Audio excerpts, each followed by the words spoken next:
Hello, আসসালামু আলাইকুম। কি অবস্থা সবার? কেমন আছেন সবাই? আশা করি সবাই অনেক ভালো আছেন। Welcome to my sisters birthday blog. আমার বোনটা দেখতে, দেখতে অনেক বড় হয়ে গেল। সে এসএসসি পরীক্ষা দিয়েছে, এবার কলেজে যাবে। তাকে দেখলে একটুও বুঝতে পারি না আমি, সে কিভাবে এত তাড়াতাড়ি বড় হয়ে গেল। যাই হোক, সবাই আমার বোনের জন্য দোয়া করবেন। আমার বোনটা যেন সবসময় ভালো থাকে, সে যেন মানুষের মতো মানুষ হতে পারে, সে যেন খুব ভালো একটা মনের মানুষ হয়।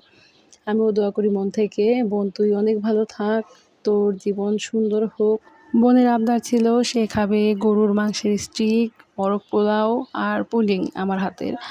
তার অনেক ইচ্ছে ছিল যে তার জন্মদিনটা যেন একেবারে নিরিবিলিতে হয়। সে প্রচণ্ড পরিমাণে ক্যামেরা শাই। তো আমি তার জন্য সকাল সকাল ঘুম থেকে উঠে পায়েস রান্না করেছিলাম। নরমালি মা পায়েস রান্না করে, কিন্তু কালকে পায়েসটা আমি রান্না করেছিলাম।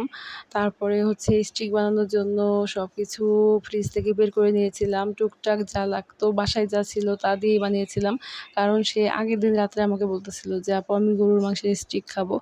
নরমালি ওই স্টিক অত বেশি পছন্দ করে না। তবে আমার কাছে আবদার করাতে আমি আর না করতে পারি নাই। আমি বাসায় যা ছিল সাধারণ কিছু দিয়েই আমি ওকে স্টিকটা বানায় দিয়েছিলাম। খেতে খুবই মজা হইছে। ওর নাকি খুবই ভাল লাগছে। এরপরে নাকি সে আমাকে বলতেছে, "আপু আমার তোমার হাতের রান্নার মধ্যে ফেভারিট লিস্টে আরেকটা জিনিস হচ্ছে এড হয়ে গেছে। এই স্টিকটা তুমি মাঝে, মাঝে আমাকে করে দেবা।" আমি বললাম, "ঠিক আছে, করে দেব। কোনো ব্যাপার না, একেবারেই ইজি।" তো এই স্টিকের মধ্যে বাটার দিলে ভালো লাগে। বাসায় বাটার ছিল না। তাই আমি সয়াবিন তেলেই করেছিলাম। এমনিতেই খেয়ে অনেক মজা লাগছে। সেখানে বাটার দিলে তো আরও মজা লাগবে। তারপরে আমি টুকটাক সব কাজগুলো করে নিচ্ছিলাম। এদিকে দেখছিলাম আমার পুডিং হয়েছে কিনা। পুডিংটাও খুবই মজা হয়েছিল। আর ছিল প্রচণ্ড পরিমাণে বৃষ্টি। বাইরে যে ওকে নিয়ে একটু ঘুরতে যাব সেই সুযোগটাও ছিল না। এত পরিমাণে বৃষ্টি ছিল বাইরে বের হওয়া যাইতেছিল না। এদিকে আমার বিড়াল এই পিকু সবসময় বারান্দায় যেয়ে বসেছিল। তাকে একবার আনতেছিলাম, আবার রান্না করতেছিলাম, মানে একটা হুলস্থুল অবস্থা। আমি দুপুরের খাবারগুলো প্রিপেয়ার করতে, করতে আমার ৪টা বেজে গেছিল। কিভাবে কি করে এত সময় হয়ে গেল আমি বুঝতেই পারি নাই। মাংসটাকে ম্যারিনেট করে রেখে দিয়েছিলাম ০.৫ ঘন্টা ঢেকে কিছুক্ষণ। এটা যদি ১ থেকে ২ ঘন্টা ঢেকে রাখা যায় ম্যারিনেট করে তাহলে আরও মজা হয়। আমার যেহেতু সময় ছিল না আমি ০.৫ ঘন্টার মতো রাখতে পারছিলাম। তারপর হচ্ছে খুবই অল্প তেলে তো আমি হচ্ছে এগুলোকে পোড়া, পোড়া করে ভেজে নিচ্ছিলাম। সাথে ৩-৪ কোয়া রসুন দিয়ে দিয়েছিলাম। এই রসুনের ফ্লেভারটা অনেক ভালো লাগে। এই রসুনের ফ্লেভার উঠলেই আসলে স্টিকের আসল মজাটা ভাল লাগে। মানে আমার কাছে মনে হয় আর এই পোড়া, পোড়া রসুনগুলো খেতেও খুব মজা লাগে। এটা সাধারণত পরোটা দিয়ে খুব বেশি ভাল লাগে। সেখানে হচ্ছে আমি পোলাও রান্না করেছিলাম। সে পোলাওয়ের সাথে এটা সার্ভ করেছিলাম। আমার বোনের খেয়ে মুখ ফিরে নাই। অনেক মজা লাগছে। বাসার সবারই মজা লাগছে। সবার কাছ থেকে আমি রিভিউ নিছি কেমন হইছে। তারা সবাই বলছে এক কথায় অসাধারণ হইছে। ১ম বার ট্রাই করছি স্টিক আমি এভাবে। তো আলহামদুলিল্লাহ ভালোই হইছে। যাই হোক, তো আমি হচ্ছে পায়েস রান্না করার সময় কিছুটা দুধ উঠিয়ে রেখে দিয়েছিলাম। সেটা দিয়েই হচ্ছে হালকা পাতলাভাবে পুডিং বসাই দিয়েছিলাম। খুবই প্লেন পুডিং বসাই দিয়েছিলাম। তারপর হচ্ছে পাশে হইতেছিল আমার রোস্ট, যেটা আমার বোনের খুবই ফেভারিট। এদিকে আমার হচ্ছে স্টিকটা হয়ে গেছে। তারপর আমি পোলাওয়ের জন্যে চাল ভেজে নিচ্ছিলাম। তো এগুলো রান্না করার পরে আর আমার ক্যামেরা অন করতে সময়ই পাই নাই সত্যি কথা। তারপর রান্না করা শেষ করে গোসল-টোসল শেষ করে খেতে বসতে, বসতে ৪টা বেজে গেছে। তারপর বার্থডে গার্লকে আমি সার্ভ করে দিচ্ছিলাম খাবার। তার পছন্দ মতো তাকে হচ্ছে আমি সিলেক্ট করাচ্ছিলাম কোনটা নিবা। তো সে হচ্ছে পছন্দ করে দিচ্ছিল। তাকে স্টিকগুলো দিয়ে দিচ্ছিলাম। নরমালভাবেই হচ্ছে তেল আমি যে চামিচ দিয়ে দিব, চামিচ দিয়েও দিতে পারি নাই। তো আমি হচ্ছে ওখান থেকেই ঢেলে দিচ্ছিলাম। খুবই হাসাহাসি হয়েছে যে কড়াই ধরে তেল ঢেলে দিছে। এই তেলটা খেতেও খুব মজা লাগে। অল্প পরিমাণে তেল দিয়ে যদি ভাজি করা হয়, লাস্টে যে তেলটুকু বেঁচে থাকে ওইটা দিয়ে খেতে খুবই ভাল লাগে। যাই হোক, তো বোনকে খাবার-দাবার বেড়ে-টেড়ে দিয়ে খাওয়া-দাওয়া কমপ্লিট করে সবার কাছ থেকেও হ্যাঁ, রিভিউ কিন্তু আমি নিয়েছিলাম কেমন হয়েছে। তো আমার মা বলেছে এক কথায় অসাধারণ হইছে। তার কাটা বলছে খুবই ভাল লাগছে। আপু বলছে খুবই মজা হইছে। যাক, খুব ভাল লাগছে রান্না-বাড়া করার পরে, সবাই খাওয়ার পরে যখন বলে যে খেয়ে তারা তৃপ্তি পাইছে। এটা আসলে একটা অন্যরকম শান্তি, সত্যি কথা। রান্না করার পরে প্রত্যেকটা মানুষ খাওয়ার পরে যখন তাদের মুখ থেকে রিভিউ নেওয়া যায় কেমন হয়েছে, তারা এক কথায় বলে অনেক মজা হইছে। তাহলে রান্না করার যে কষ্টটা সেটা আর থাকে না। অন্যরকম শান্তি লাগে। যাই হোক, সকাল থেকে রান্নাবাড়া করার পরে আর তার আগের দিন রাত ৩টা থেকে ৩:৩০ পর্যন্ত, মানে সন্ধ্যা রাত থেকে ৩:৩০ পর্যন্ত ২ বোন হচ্ছে মুভি দেখছি। তো মুভি দেখার কারণে রাতে তো একটু ঘুম হয় নাই। সকাল সকাল উঠে হচ্ছে রান্নাবান্না করতে হইছে। তারপর গোসল-টোসল করে খাওয়া-দাওয়া করার পরে আমি খুব বেশি টায়ার্ড হয়ে গেছিলাম। তারপরে আমি হচ্ছে কিছুক্ষণ শুয়েছিলাম, আরও অপেক্ষায় ছিলাম। তার কাকা কখন অফিস থেকে আসবে, তারপর হচ্ছে তার বোন কেক কাটবে, কারণ সে তার ভাইকে ছাড়া কেক কাটবে না। এদিকে সে বৃষ্টিতে ভিজে পুড়ে যে বোনের জন্য কাঠগোলাপের একটা বুকে নিয়ে আসছে। অনেক সুন্দর হচ্ছে এই বুকেটা, মানে এত সুন্দর ছিল কাঠগোলাপ আর ওই বৃষ্টির মধ্যে কাঠগোলাপের বুকে দেখে খুব ভালো লাগতেছিল। আর আমি হচ্ছে ওকে অনেক বেশি ট্রোল করতেছিলাম যে, "তুমি আমাকে কেন এনে দাও না? বোনকে তো ঠিকই এনে দিছো।" তো বোনের সাথে প্র্যাঙ্ক করার জন্য বিশাল বড় একটা বক্স নিয়ে আসছে। যে বক্সে হচ্ছে বোনের জন্য গিফট নিয়ে আসছে। বলতেছে, "এটার মধ্যে আমি তোর জন্য অনেক দামি একটা গিফট নিয়ে আসছি, তুই দেখ।" তো বোন তো খুব এক্সাইটেড। সে হচ্ছে ধরে তাড়াতাড়ি করে খুলতেছিল।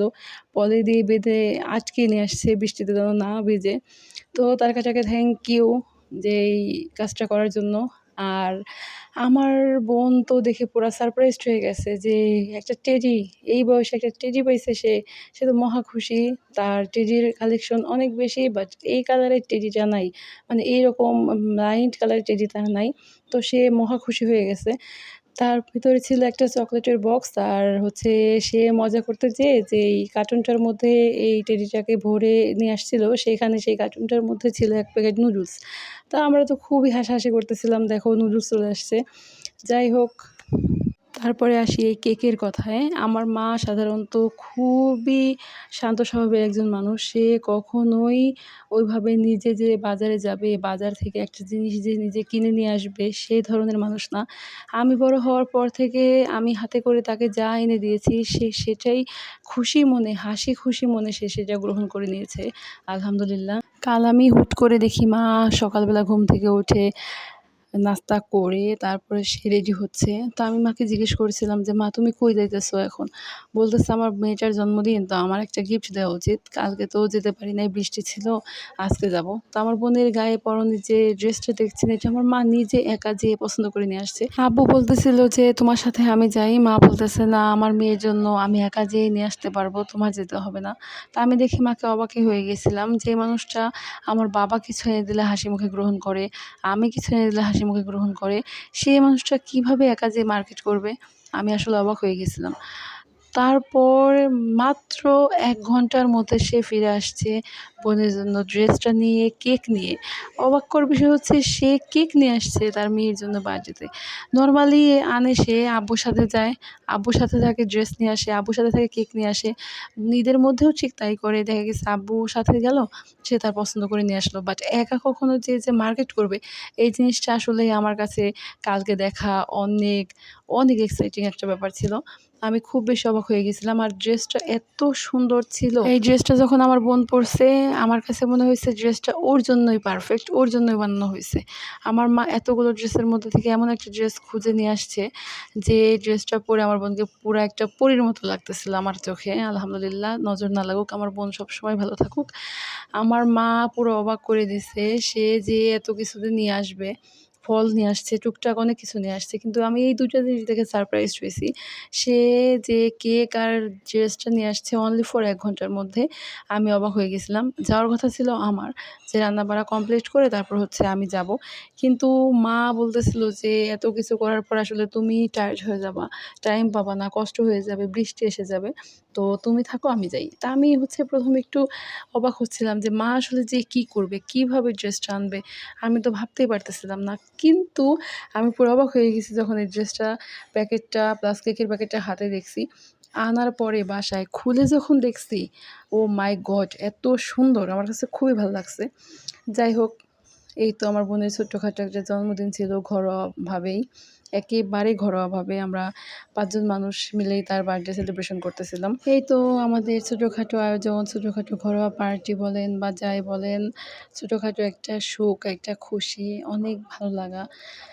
যাই হোক, সবাই ভালো থাকবেন, দোয়া করবেন। অবশ্যই আমার সাথে থাকবেন। আর আমার যে আমি আমার বোনের জন্য প্যাড কিনতে গেছিলাম, সেটার ব্লগ প্লাস আমার ম্যারেজ ডের ব্লগ সবগুলোই জমা হয়ে গেছে। সেগুলো হচ্ছে পার্ট বাই পার্ট আমি পরে দিয়ে দিব। বোনের জন্মদিন নিয়ে আমি অনেক বেশি এক্সাইটেড থাকার কারণে হচ্ছে ওগুলো আর এডিট করতে বসা হয় নাই। যাই হোক, আমি এই সময় করে এডিট করে দিয়ে দিব ইনশাল্লাহ। তো সবাই পাশে থাকবেন, ভালো থাকবেন। আর আমার ভিডিও ভালো লাগলে অবশ্যই একটা লাইক কমেন্ট শেয়ার করে দিবেন। অবশ্যই আমার আইডিটাকে ফলো করে দিবেন আর আমার ইউটিউব চ্যানেলকে সাবস্ক্রাইব করে দিবেন।